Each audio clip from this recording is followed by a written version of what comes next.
La Virgen Maldita. Fue por este mes de mayo, pero hace muchísimos años atrás. Si no me equivoco, fue el día de la Santa Cruz, cuando Esteban hizo su primera comunión. Esteban tenía 9 años y era un chico muy apegado a su fe. La gente veía con fascinación cómo un chico tan joven era tan religioso. Esteban había aprendido a rezar el rosario desde que tenía 5 años y lo había hecho todos los días de su vida. El sacerdote de la comunidad le tenía mucho cariño al chico. Incluso lo había hecho el principal de los acólitos que servían en el altar. El chico cada domingo estaba allí, ayudando en la iglesia, con toda la seriedad del mundo. Pasó que el día de su primera comunión, la única hermana que le quedaba a su padre le trajo un regalo muy especial. Era una imagen de la Virgen. El chico quedó enamorado de la imagen. La tía le dijo que la había mandado a hacer especialmente para él, que no había otra imagen como aquella en el mundo. Aquel fue el mejor regalo que Esteban pudo haber recibido, o al menos eso era lo que él pensaba. Cuando llegó a la casa, puso a la Virgen en su habitación. Allí la llenó de velas y flores. El chico rezaba a la Santa Madre todos los días, pidiendo su divina intercesión en diferentes cosas, la escuela, la salud, el bienestar de la familia. Pero a los pocos días de haber llevado a la imagen a la casa, Esteban comenzó a notar algo extraño. Lo que antes eran sueños placenteros, ahora se habían convertido en extrañas pesadillas. Más de una vez, el chico despertó a medianoche sintiendo una gran opresión en el pecho, como si alguien estuviera sentado encima de él. Esteban tenía por costumbre dormir boca abajo, pero después que entró la imagen a su casa, nunca más lo pudo hacer, pues sentía como una enorme mano le oprimía la cabeza contra la almohada. Más de una vez despertó casi sin aliento. Si hubiera quedado un segundo más en aquella posición, hubiera perdido la vida. Los padres comenzaron a notar que Esteban comenzó a cambiar. Ya no era el mismo niño bueno y piadoso. Le daban unos arranques de ira que venían en episodios. Iban y venían. Era como si sacaran a Esteban del cuerpo y pusieran a otro. Se había convertido en una persona totalmente diferente. Los padres le achacaron aquello tal vez a los cambios propios de la pubertad. Ya Esteban no quería rezar el rosario y comenzó a tener problemas en la escuela. Los que antes habían sido sus fieles amigos habían comenzado a alejarse de él. Habían notado algo diferente en el chico. Esteban comenzó a decir que muchas veces en las noches sentía que alguien le susurraba cosas al oído, como si alguien le hablara. Después comenzó a ver sombras. Tenía la sensación de que nunca estaba solo. Era como si alguien lo acompañara todo el tiempo. La madre, ante tales cambios, decidió llevar al chico al médico. El médico no encontró nada malo, hormonalmente hablando, pero lo remitió a un psiquiatra. La psiquiatra tuvo varias sesiones con el chico y le diagnosticó algún tipo de desorden psicológico. Pero aquello no le cuadraba a la madre. En la familia no habían historial de enfermedades psiquiátricas. Y el chico siempre había estado bien. Algo raro estaba pasando. La madre decidió hablar con el párroco. Pero para el sacerdote, todo aquello era lo mismo, producto de la pubertad y de los cambios de edad del chico. El sacerdote le prometió a la madre que él personalmente hablaría con él. El padre visitó la casa esa misma semana y le pidió a Esteban hablar con él a solas. Y le preguntó a Esteban qué estaba sucediendo, que a qué se debían todos aquellos cambios que la gente estaba notando en él.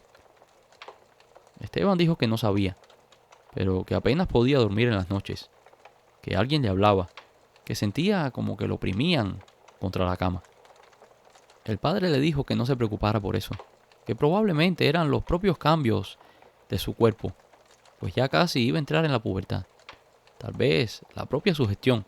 Le preguntó si últimamente había estado viendo algún tipo de películas de terror o cosas que pudieran producirle miedo. Pero Esteban lo negó.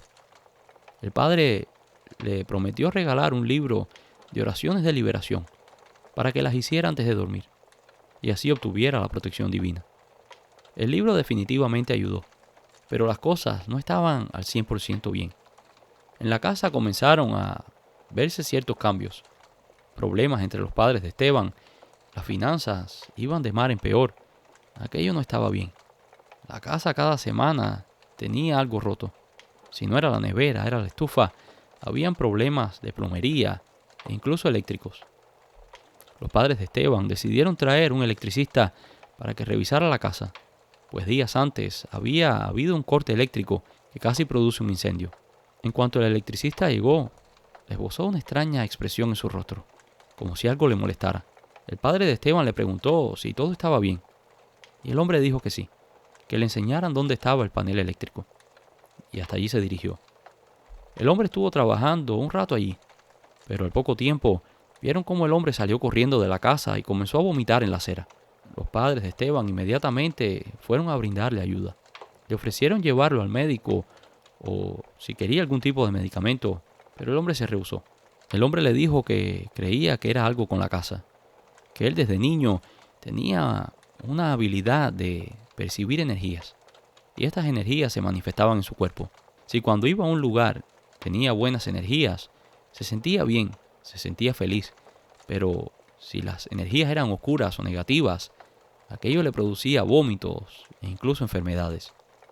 El hombre les dijo que algo muy malo estaba en la casa, que él no podía ayudarlos, pero que percibía una energía muy oscura allí.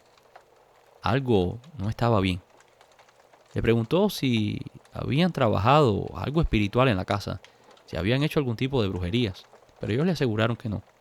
El hombre les dijo que si querían, que él podía recomendarles a alguien que fuera y revisara. Pero los padres de Esteban, católicos al fin, hicieron caso omiso de las advertencias del electricista y le dijeron que ellos en realidad no creían en esas cosas, que ellos eran católicos. El hombre les aseguró que lo que él les estaba diciendo no era nada relacionado al maligno, pero que la brujería que tenían en la casa definitivamente era negra y muy fuerte, y que si no hacían algo, alguien incluso podía morir, que probablemente sería el más pequeño de la casa. Aquellas palabras tomaron refugio en el corazón de la madre de Esteban. La mujer entendió que algo no estaba bien, algo no tenía explicación. La madre de Esteban, aunque era católica, venía de una familia con creencias muy diversas. Algunos incluso practicaban santería cubana. Con la mayor discreción del mundo, la madre de Esteban llamó a su prima y le contó lo que estaba pasando en la casa.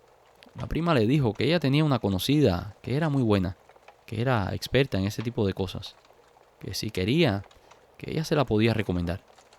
La madre de Esteban aceptó, y poco después recibió una llamada. Era una señora que no conocía, era la que su prima le había recomendado. La mujer le preguntó qué estaba pasando en la casa, y la madre de Esteban le contó a grandes rasgos.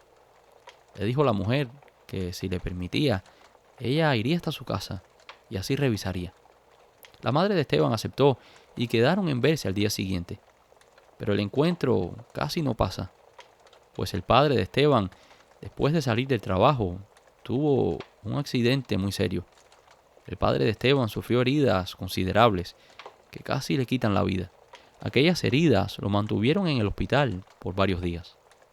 En cuanto la prima de la madre de Esteban se enteró de lo que había ocurrido, dijo que tenía que ver a la mujer inmediatamente, que aquello era algo muy oscuro, y si no hacían algo, podía acabar con la vida de ellos. La madre de Esteban finalmente recibió la visita de la mujer en la casa. En cuanto la mujer entró, aseguró que en aquella casa había algo muy oscuro. La mujer pidió permiso para caminar alrededor de la casa, visitar cada habitación y buscar en cada lugar. Mientras la mujer iba caminando, aseguró que allí había algo oscuro disfrazado de sagrado. La madre de Esteban quedó llena de dudas ante aquel comentario. Era una contradicción, ¿cómo algo sagrado va a ser oscuro? La mujer iba caminando por toda la casa. Se podía ver cómo los vellos de sus brazos se erizaban, y de vez en cuando la mujer se sacudía, como si una fuerza invisible la moviera. Y todo empeoró cuando la mujer entró en la habitación de Esteban. La mujer comenzó a sentirse enferma. La mujer señaló a la Virgen y dijo que aquella Virgen tenía brujería dentro. A la madre de Esteban aquello le pareció una total locura. ¿Cómo dentro de una virgen iba a haber brujería? La mujer le dijo que aquella virgen tenía que salir de allí lo antes posible y que tendrían que hacer un ritual de rompimiento para sacar aquel espíritu de la casa. La mujer preguntó quién les había dado aquella virgen. La madre respondió que había sido la hermana de su esposo, que se la había regalado a su hijo por la primera comunión, pero que ella no tenía motivo para sospechar por qué la hermana quisiera hacerle daño a la familia. La mujer miró a la madre de Esteban como diciéndole: yo creo que tú sabes perfectamente qué es lo que está pasando, pero no dijo nada más. La madre de Esteban aceptó y dijo que estaba bien. La mujer envolvió a la Virgen en un paño blanco y la sacó al patio. Le pidió que nadie se acercara a ella, que ella regresaría un poco más tarde con algunas cosas que necesitaba para hacer un ritual allí. Cuando la mujer regresó, rompió la Virgen y efectivamente dentro había un paquete. Eran como unas telas que envolvían algo y todo estaba sellado con una cera negra. La mujer le dijo que nadie podía tocar aquello, que aquello había que llevarlo a un río o al mar, a un lugar donde corriera el agua para que se llevara toda aquella negatividad. También le dijo que se necesitarían hacer limpiezas en la casa, pues la casa ya estaba impregnada de la negatividad de aquel trabajo. La casa se había convertido en una especie de portal que permitiría a otras entidades oscuras pasar a través de ella. La mujer hizo todo lo necesario. Las cosas comenzaron a cambiar casi de inmediato. Esteban le preguntó a su madre si habían hecho algo diferente, pues él se sentía como se sentía antes, que la casa volvía a sentirse como su casa. La madre le dijo que nada, que solamente habían rezado. Lo extraño fue que el chico nunca notó la falta de la Virgen. Después que pasó todo aquello, la madre de Esteban habló con su esposo y le contó lo que había pasado.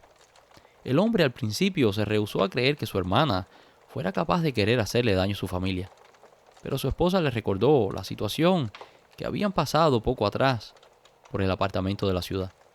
Aquella mujer prácticamente se había peleado con toda la familia hacía ya unos años, pues ella aseguraba que el apartamento que su padre había dejado para dividir entre todos los hermanos le pertenecía a ella, pues ella era la hija mayor.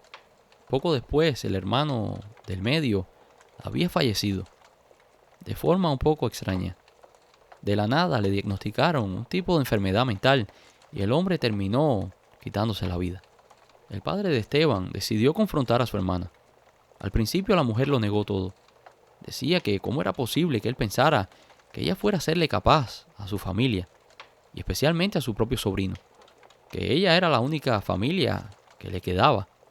Pero cuando el padre de Esteban siguió presionando y confrontándola con las cosas que él sabía, la mujer comenzó a reír y dijo que aquello solo era el comienzo, que lo que ellos le habían hecho de quitarle su apartamento lo pagaría muy caro. Después de aquello, la familia se dividió y nunca más supieron de la tía de Esteban. Muchas familias tienen por costumbre reunirse y vacacionar en la playa, pero la mía tenía la costumbre de pasar las vacaciones reunidos en una cabaña en el bosque. Vengo de una familia muy numerosa, así que cada año todos los primos, hermanos, tíos y abuelos nos reuníamos en una cabaña en los bosques de Tennessee. En aquellas reuniones anuales, nuestros padres y nuestros tíos aprovechaban para enseñarnos a cazar y otras cosas que eran tradición de la familia. Recuerdo cuando cumplí los 15 años, fue la primera vez que me llevaron a una cacería nocturna. Ese año también fue el primer año que rentamos aquella cabaña, pues desde que yo tenía uso de razón siempre nos habíamos quedado en la misma cabaña. Aquella cabaña era propiedad de una familia que conocíamos desde hacía muchísimos años. Pero aquella familia decidió vender la cabaña y los nuevos dueños no la rentaban. Así que ese año rentamos una cabaña cerca de la otra, pero en una zona diferente. Siempre que estábamos allí en las noches, salía mi padre con mis tíos y mi abuelo. Iban a cazar venados. A estas cacerías nocturnas solamente iban los mayores. Los más pequeños nos quedábamos en la cabaña con las mujeres. Recuerdo que ese año, cuando me dijeron que ya podía unirme a la cacería, estaba muy feliz. Recuerdo aquel día como si fuera hoy. Recuerdo que salimos cuando comenzó a caer el sol. La noche comenzó a enfriar, así que llevaba mi abrigo. Estaba verdaderamente feliz porque mi abuelo también me había regalado mi primer rifle. Era un calibre 22. Aunque yo había disparado otras muchas veces rifles de mayor calibre, por primera vez tenía el mío propio. La verdad tenía muchas ganas de encontrar una presa y disparar. Aquella fue la primera verdadera cacería para mí. Y a día de hoy puedo recordar exactamente todo lo que ocurrió esa noche. Podía sentir las hojas secas. Podía sentir cómo las hojas secas y las ramas crujían debajo de mis botas. Podía sentir el olor de la tierra húmeda. Era una sensación que nunca había sentido. El abuelo dijo que mejor nos dividiéramos en grupos de 2. Teníamos radios y así, si pasaba cualquier cosa, podíamos avisarnos. Para los que no están acostumbrados a este tipo de actividad, tal vez la caza le parece algo muy excitante, como si toda la noche se la pasaran disparando a la presa. Pero no es así. A veces te quedas allí sentado por horas y no aparece nada. A veces aparece algo y cuando estás listo para hacer el disparo, la presa se escapa. Yo me quedé con mi padre y nos metimos en un refugio que habíamos preparado previamente, en silencio, pues estaba terminantemente prohibido hablar o hacer algún tipo de ruido. Probablemente, si los animales escuchaban, se asustarían y se irían del área. Allí esperaríamos hasta el amanecer, cuando es la mejor hora para cazar venados. Al poco rato aquella excitación se me estaba pasando y estaba comenzando a llegar el aburrimiento. Solamente estábamos allí, callados, sentados en aquella caja de madera. La verdad, no sé qué hora podría haber sido aquella, cuando de pronto sentimos el grito de una mujer. Era un grito claro, como a una mujer a la que le estaban haciendo algo, que se había herido, algo le había pasado que definitivamente le produjo mucho dolor. Mi padre me miró y me hizo una seña de que no me moviera. Aquello no estaba bien. No había ningún animal conocido que pudiera hacer un ruido como aquel. Para mí era la inconfundible voz de una mujer. Pero obedecí la orden de mi padre callado y le pregunté qué era con las manos. Me dijo que no sabía. Le pregunté si no era mejor llamar al abuelo y a los tíos y preguntarle qué era. Tal vez ellos sabían algo. Mi padre dudó un segundo, pues no quería romper el silencio de radio que habíamos acordado. Y en ese momento, la radio se activó. Era la voz del abuelo. Preguntó si todos estábamos bien. Cada uno de los grupos se reportó. Yo no aguanté la curiosidad y pregunté por radio si alguien sabía qué era aquello. Todos respondieron de forma negativa. Y en medio de aquella conversación, otra vez se volvió a sentir aquel grito. Aquel grito que rompía el silencio de la fría noche de las montañas. Sentí que el cuerpo se me enfrió. Sentí miedo. Creo que mi padre lo notó y me dijo que no me preocupara. Poco después, mi abuelo volvió a hacer una llamada por radio y pidió que todos nos reuniéramos en el lugar de donde habíamos partido. A los pocos minutos, todos estábamos allí. El abuelo dijo que deberíamos dar una vuelta por los alrededores y ver si era alguien que de verdad estuviera pidiendo ayuda. Encendimos las linternas y comenzamos a avanzar en dirección a donde creíamos que venían los gritos. Poco después, los hombres comenzaron a dar voces, preguntando si había alguien ahí, si alguien necesitaba ayuda, pero nadie respondía. Poco después de que iniciamos la marcha, apareció una fuerte tormenta, relámpagos y truenos. El abuelo dijo que mejor regresáramos a casa, y así hicimos. A las 3:30 de la mañana estábamos entrando en la cabaña. Decidimos quedarnos a dormir en la sala, y así no despertar a los demás. En cuanto nos acostamos, todos se fueron durmiendo, uno a uno. Podía identificar los ronquidos de mi padre, de mi abuelo y de mis tíos. Todos estaban profundamente dormidos. El único que velaba era yo. Pronto comencé a sentir esa sensación de estar casi flotando, como cuando te está llegando el sueño. Y por un instante, cuando estaba a punto de dormirme, volví a escuchar aquel grito desgarrador. Pero esta vez sentí el grito como si la persona estuviese parada fuera de la cabaña. Todos se despertaron. Los hombres tomaron sus armas y salieron a revisar los alrededores de la cabaña. La conmoción despertó a los demás. Todos se preguntaban qué ocurría. Solo yo había quedado en la casa y les conté lo que había sucedido. Mi abuelo inmediatamente encendió una vela y comenzó a rezar. Poco después regresaron los hombres asegurando de que no había nada. Así que calmaron a los niños y a las mujeres y les dijeron que regresaran a dormir, que ya todo estaba bien, que probablemente había sido algún animal herido. El resto de la noche fue tranquila y a la mañana siguiente, mis primos y yo decidimos caminar por los alrededores de la cabaña a ver si encontrábamos algo. Buscamos huellas o algún indicio de que la persona que había gritado hubiera estado allí. Caminamos por todo aquello, pero no encontramos nada. El resto de los días que estuvimos allí fueron apacibles. Ya no hubieron más gritos ni otro tipo de novedad. Lo único curioso fue que ese fue el único año en que no pudimos cazar nada. Era como si los animales del área hubiesen desaparecido. Aquel fue el último año que estuvo reunida toda la familia. Pues poco después, mi tía menor perdió la vida en un accidente automovilístico. Mi tía venía de la universidad cuando un conductor borracho se atravesó frente a ella, ocasionando un gran accidente donde perdieron la vida los dos, tanto mi tía como el otro chofer. Aquello devastó a mi familia, pero más a mis abuelos. En la familia se comenzó a comentar que aquellos aullidos o chillidos que habíamos escuchado cuando estábamos en la cabaña tenían algo que ver con la muerte de la tía.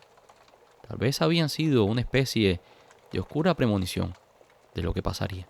Al año siguiente volvimos a reunirnos en la misma cabaña. La verdad ya no se sentía igual.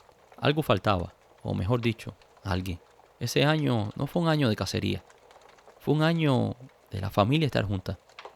La familia entera se reunió en torno a los abuelos para darles apoyo, para que no se sintieran solos. Aquella fue la primera vez que mi abuela salía de la casa después de la muerte de mi tía.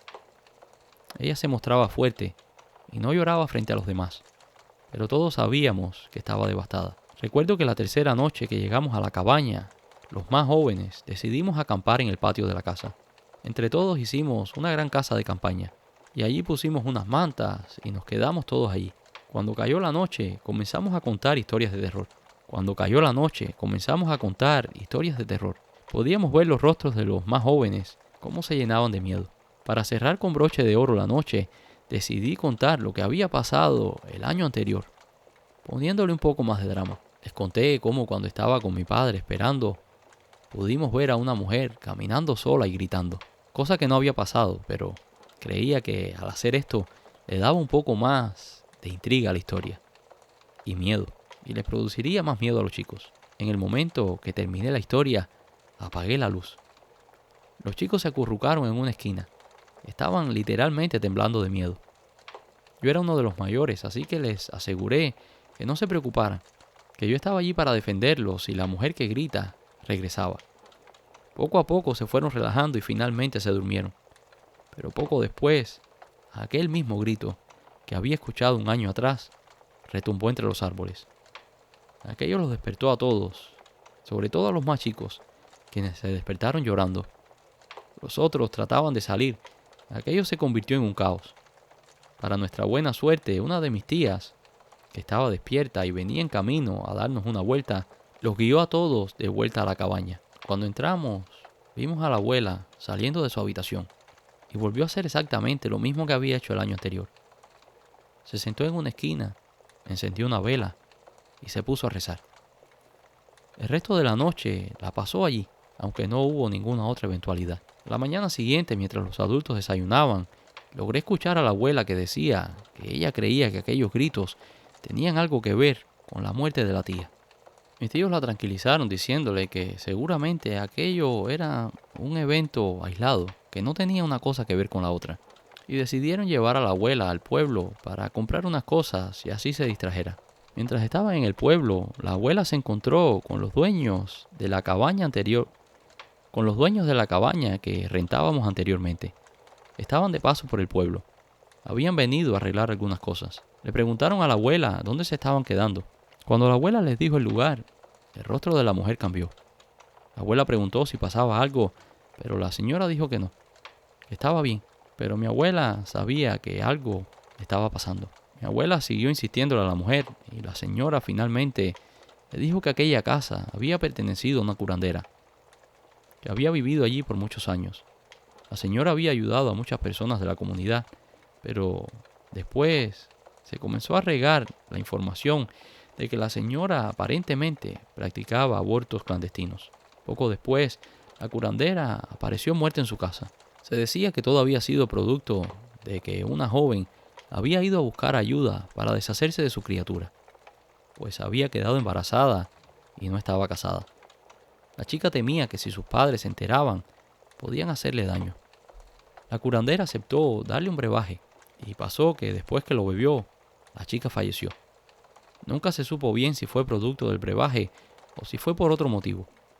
El caso es que con el último aliento de la chica, acusó a la mujer de haberla envenenado. Cuando el padre vio que su hija había fallecido, culpó a la curandera, y él y sus hermanos se presentaron en la casa de la mujer. Y allí le hicieron cosas impensables, y después acabaron con su vida. Aquella familia tomó posesión de la propiedad de la curandera como compensación por la muerte de su hija. Otros aseguraban que a aquellas personas en realidad no le había importado la muerte de la chica, sino que habían hecho todo para apoderarse de la propiedad de la mujer. Decían que en venganza la mujer había maldecido aquel lugar y que toda joven que pusiera los pies allí perdería la vida. Después de eso, las hijas de los hombres que la mataron fallecieron todas en extrañas circunstancias. Unas se ahogaron en el río y las otras fueron víctimas de accidentes. Aquello fue suficiente para la abuela, quien salió de allí llorando. La abuela siempre estuvo segura de que lo que le había pasado a su hija estaba relacionado con aquel maldito lugar y con los gritos que se habían escuchado el año anterior. Ese mismo día la abuela hizo que todos recogiéramos nuestras cosas y que nos fuéramos de allí. Después de aquel día nunca más volvimos a quedarnos en las montañas. De hecho, pasaron muchos años antes de que volviéramos a reunirnos todos. Solo recientemente la familia volvió a hacer un viaje como aquel, después que los abuelos ya fallecieron. Y esto es todo por hoy. Espero que hayan disfrutado de estas historias. Si lo hicieron, déjanos un like, y si no lo has hecho todavía, por favor suscríbete. Muchas gracias y nos vemos en el próximo video.